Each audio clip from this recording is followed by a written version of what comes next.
That's right, Dinomorphia's back for more. Make sure you guys smash the living crap out of that subscribe button so you guys don't miss out more Oz content. This is a very interesting takeaway within the scope of events because I think there's a lot of cool things here. Now, the caveat is, yes, Draco Tail was your most represented deck. It didn't win, though, all right? It doesn't matter how much Draco Tail is slamming down numbers in these top cuts if the deck is not walking away victorious. What actually ended up winning the event was Crystron Canine, which, if you know how crazy that is, especially when we get to look at the list here, you're going to understand why this deck did very well. We also had Lunalight, which I think is kind of refreshing to still see that, the Towers Turbo Special still kind of remains undefeated in the category of smashing down rogue decks. Now, we also did have a Rizal Challenger, which I feel like that's going to be a pretty common deck that you're going to be seeing across the board with a lot of these events, just because it feels like it's very, very strong. Same thing with Mermails. Mermail still has their Water Barrier statue. They still have all of the little stupidness that they've been pretty used to having at this stage, which is nothing too crazy.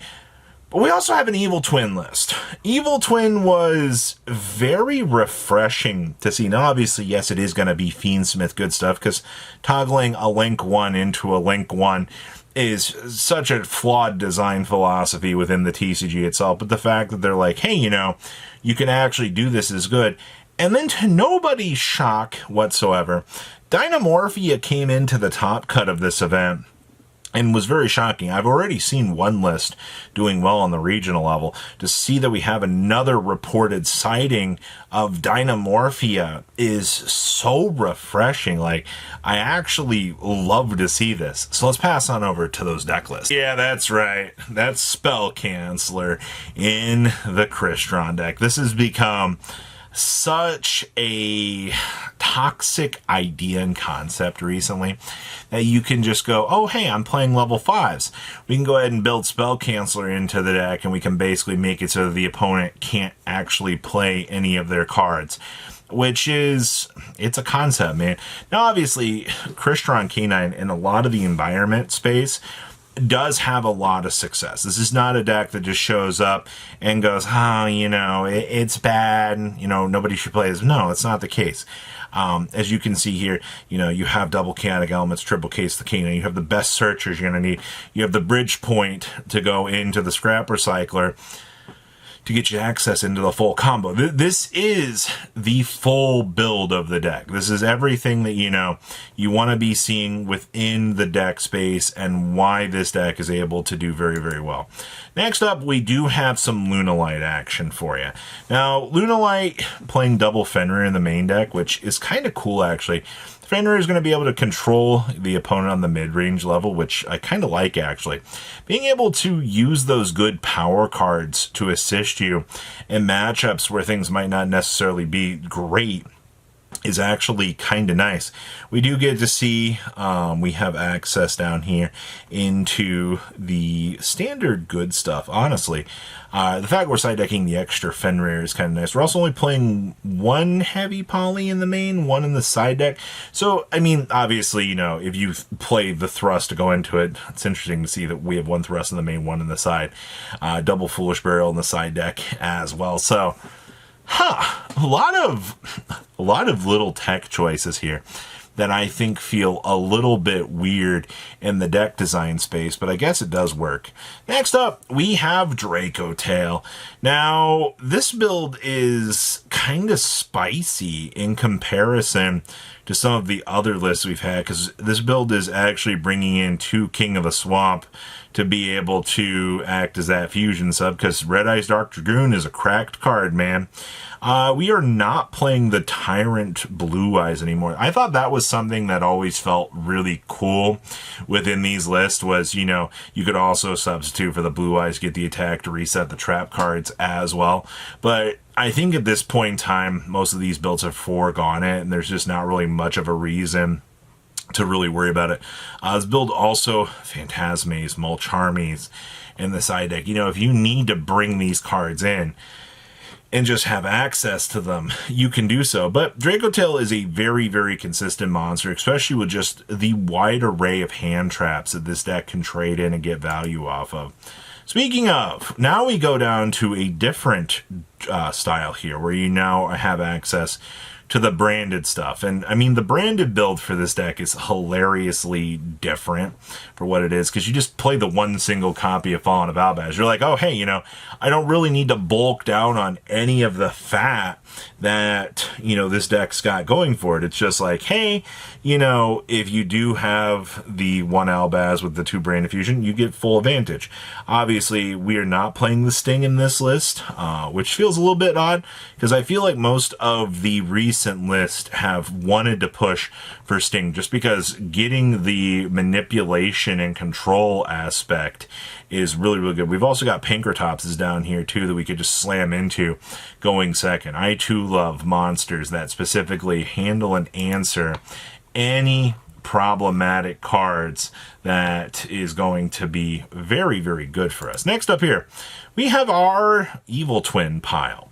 Now, I can finally say, yes, you do want to play 2 of the new Lilla. There was an argument there for a little while. You could try to get away with 1, but it feels awful not being able to actually get access into this piece. Trust me when I say that, it is just horrid. I do see Chaos Angel access is good, all of the Fiendsmith good stuff, and of course the News Reporter to pivot into if need be. We're also side decking 2 Strike, 2 Warning, 2 Evenly, but also you do have Thrust to be able to toggle into these bits and pieces if you're going to need to as well. A Deviation, I think, is really, really strong with a deck like this. Being able just to go down all the lines seems so good, man. But Thrust, extra copies of pretty much everything you're going to need, is bonkers. Next up here, we have access to Mermail. Now, yes, this deck is playing the Water Barrier statue. It's not the deck's identity, but it is most definitely the win condition on that end board to feel really good. We also do have 2 Minstrels to get that hand rip away from the opponent. The double Mullen Glacia for the shaving off of the hand, which that's the reason why you want to play this deck, right? You want to be able to go first, set up the broken good wave of control, and just be able to tell your opponent they're not going to play the game because you've shaved off enough resources from them. We're also side decking the scale down here as well if we need to actually access that. We're also playing the anti-spell arrows, which is a hilarious tech choice. I mean, if Mermail is able to just kind of capitalize and plow through things, I think it's going to be really good. We've also got access to the double Thrust in here as well, but everything for this list looks solid.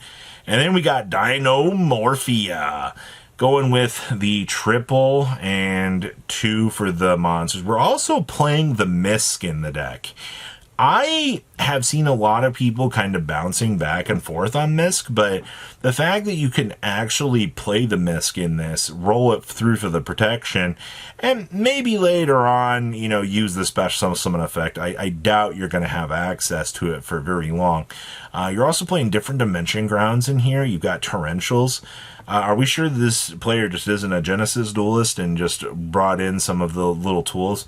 1 card demise, 1 solemn judgment feels very, very weird, but you know, these tools are limited. We're also playing the little Bumblebee in here, which should get you a trap card, depending on, you know, what you do want to see. But anti-spell in the main deck, yeah, this is pretty toxic to see. And then we've got access to Mitsu Rizal. Now, for what this deck is worth, I mean, it's just going to be slamming down good stuff. The fact that we're only playing 2/7 Tachyon in here, but you're playing 41 cards. You're also playing a small world. So I guess, you know, you're using the small world as kind of like a little bridge point anyway to go get your piece. It's just going to be the cost of a -1, which it's not the worst deviating point to come down to. Also, we are playing Wozu. We are citing the Eradicator. Yeah, this deck's got some chaotic little choices about it. But what do you guys think? Please, comment down below, tell me what you guys think. I'll see your beautiful faces back here during the day, guys. Patrons, thank you. Thank